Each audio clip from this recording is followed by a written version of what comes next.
Assalamualaikum warahmatullahi wabarakatuh.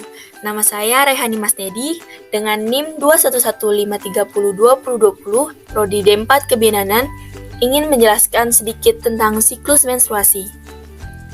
Pertama-tama, kita masuk dulu ke menstruasi. Pasti pengertian menstruasi. Menstruasi merupakan proses pelepasan dinding rahim atau endometrium yang disertai dengan pendarahan dan terjadi secara berulang setiap bulan kecuali pada saat kehamilan. Selanjutnya, kita masuk ke siklus menstruasi. Siklus menstruasi adalah proses perubahan hormon yang terus-menerus dan mengarah pada pembentukan endometrium, ovulasi, serta peluruhan dinding jika kehamilan tidak terjadi. Setiap bulan, sel telur harus dipilih, kemudian dirangsang agar menjadi matang. Endometrium pun harus dipersiapkan untuk berjaga-jaga jika telur yang sudah dibuahi muncul kemudian melekat dan berkembang di sana. Pendarahan menstruasi dimulai menjelang akhir pubertas. Saat itu, anak gadis mulai melepaskan sel telur sebagai bagian dari periode bulanan yang disebut dengan siklus reproduksi wanita atau siklus menstruasi. Pendarahan menstruasi menandakan bahwa wanita yang mengalaminya tidak hamil. Namun, pendarahan ini tidak bisa dijadikan patokan pasti bahwa kehamilan tidak terjadi, karena ada beberapa wanita yang mengalami pendarahan di awal kehamilannya. Selama usia reproduksi, ketiadaan menstruasi bisa menjadi indikasi pertama bahwa si wanita itu dikemungkinkan hamil.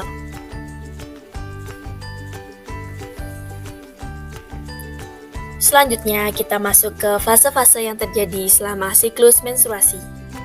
Yang pertama yaitu fase folikuler yang dimulai pada hari pertama periode menstruasi. Hal-hal yang terjadi selama fase folikuler adalah 1. Follicle Stimulating Hormone atau FSH dan Luteinizing Hormone atau LH dilepaskan oleh otak menuju ke ovarium untuk merangsang perkembangan sekitar 15-20 sel telur di dalam ovarium. Telur-telur itu berada di dalam kantungnya masing-masing yang disebut folikel. Yang kedua yaitu hormon FSH dan LH juga memicu peningkatan produksi estrogen. Yang ketiga, peningkatan level estrogen menghentikan produksi FSH. Keseimbangan hormon ini membuat tubuh bisa membatasi jumlah folikel yang matang. Selanjutnya yang keempat yaitu saat fase folikuler berkembang, satu buah folikel di dalam salah satu ovarium menjadi dominan dan terus matang. Folikel dominan ini menekan seluruh folikel lain kelompoknya sehingga yang lain berhenti tumbuh dan mati. Folikel dominan akan terus memproduksi estrogen.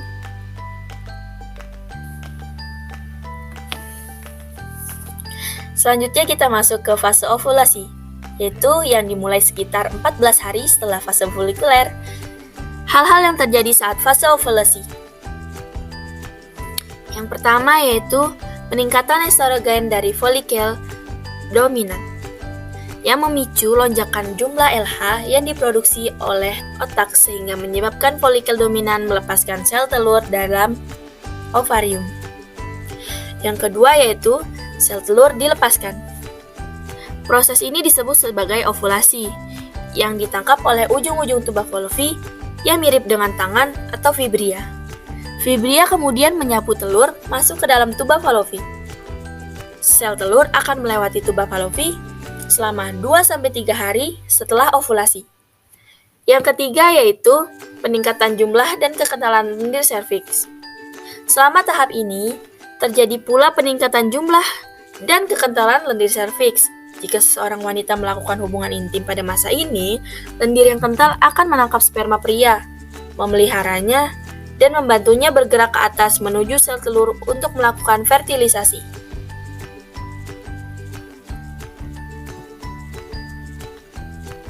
Selanjutnya yaitu fase luteal atau yang dimulai tepat setelah ovulasi dan melibatkan proses-proses seperti yang pertama yaitu setelah sel telur dilepaskan, folikel yang kosong berkembang menjadi struktur baru yang disebut dengan corpus luteum. Yang kedua yaitu corpus luteum mengeluarkan hormon progesteron.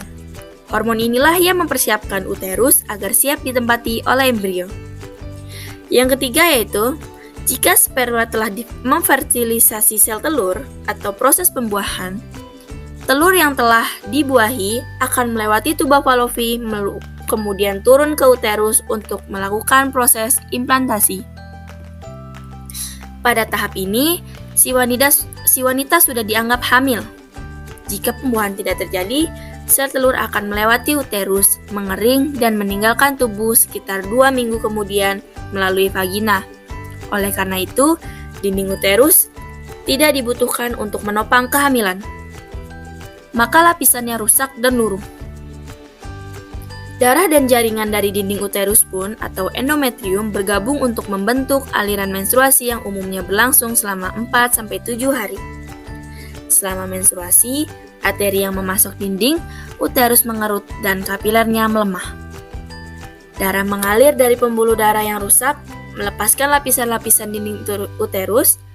Melepaskan bagian-bagian ini tidak semuanya sekaligus, tapi secara acak. Lendir endometrium dan darah turun dari uterus berupa cairan.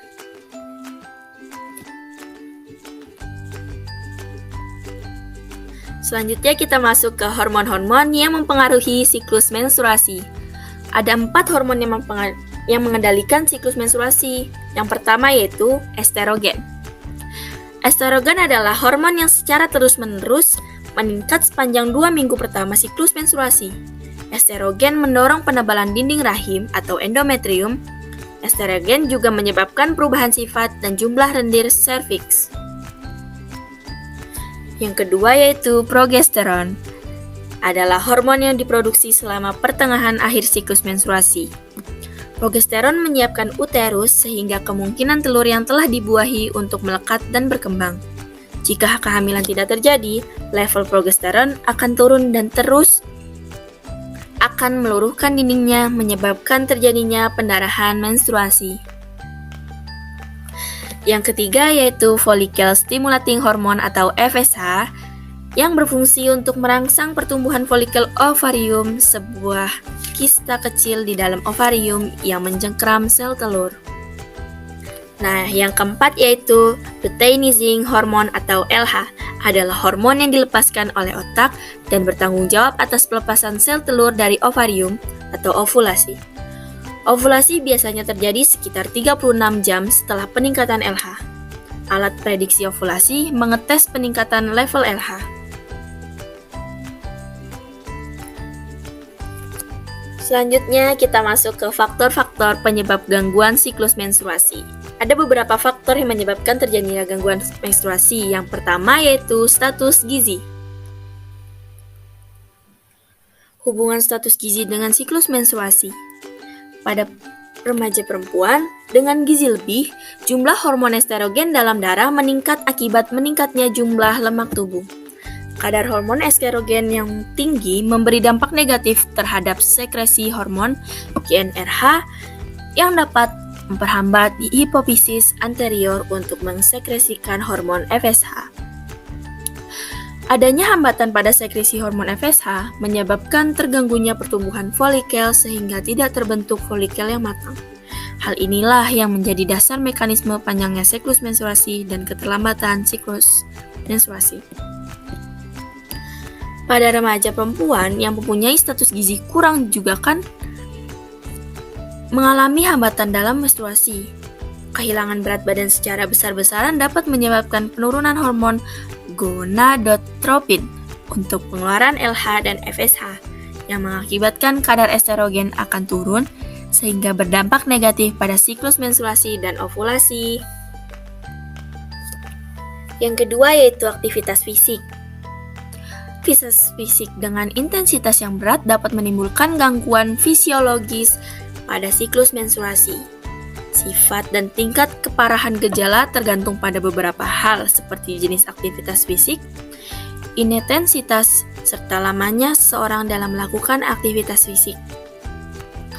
Aktivitas fisik yang berlebihan dapat menyebabkan gangguan disfungsi hipotalamus yang menyebabkan gangguan pada sekresi GnRH. Hal tersebut menyebabkan terjadinya menarche yang tertunda dan gangguan pada siklus menstruasi. Selanjutnya yaitu ada stres. Stres menyebabkan perubahan sistematik dalam tubuh, khususnya sistem persarafan dalam hipotalamus melalui perubahan prolaktin yang dapat mempengaruhi elevasi kortisol basal dan menurunkan luteinizing hormon atau LH yang menyebabkan amenorrhea. Selanjutnya ada konsumsi obat hormonal. Konsumsi obat tertentu seperti kontrasepsi hormonal dan obat yang dapat meningkatkan hormon prolaktin sehingga menyebabkan perubahan siklus menstruasi. Metode kontrasepsi akan memanipulasi siklus menstruasi karena hormon-hormon yang diproduksi memaksa tubuh untuk membentuk siklus buatan.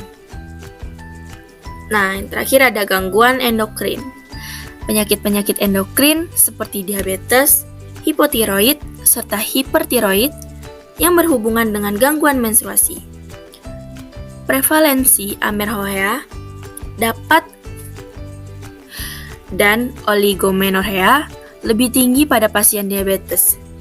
Hipertiroid berhubungan dengan oligomenorrhea dan lebih lanjut menjadi amenorrhea. Hipotiroid berhubungan dengan polimenorrhea. Nah, selanjutnya kita masuk ke cara menghitung siklus menstruasi.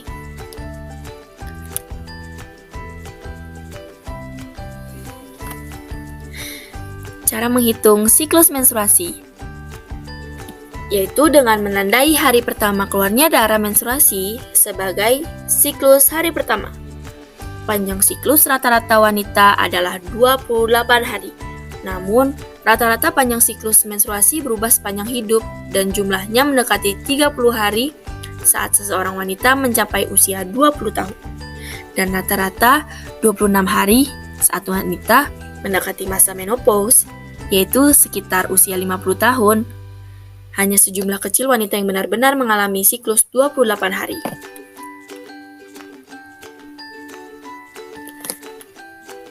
Nah, sekarang kita masuk ke macam-macam siklus menstruasi. Yang pertama yaitu ada eumenorrhea atau normal, yaitu siklus menstruasi yang temperatur dengan interval pendarahan yang terjadi antara 21 hari sampai 35 hari. Yang kedua yaitu ada polimenorrhea, merupakan siklus menstruasi yang lebih pendek dari biasanya, yaitu biasanya kurang dari 21 hari, dan pendarahannya kurang lebih sama atau lebih banyak dari normal. Selanjutnya, ada oligomenorrhea, adalah menstruasi jarang atau sangat sedikit, atau lebih tepatnya, periode menstruasi terjadi dengan interval yang lebih lama dari 35 hari dengan jumlah menstruasi 4-9 kali saja dalam setahun. Penyebabnya apa sih? Bisa bermacam-macam, seperti perubahan hormon di masa menopause. Penyebabnya bisa bermacam-macam, seperti perubahan hormon di masa perimenopause, atau Prader-Willi syndrome, atau PCOS, atau gangguan makan seperti anoreksia nervosa dan bumilia nervosa, atau yang lain-lain. Nah, yang terakhir ada amenorrhea, adalah absennya periode menstruasi selama 3 bulan di usia reproduksi, yaitu absennya menstruasi selama 3 bulan pada wanita yang memiliki siklus menstruasi normal sebelumnya.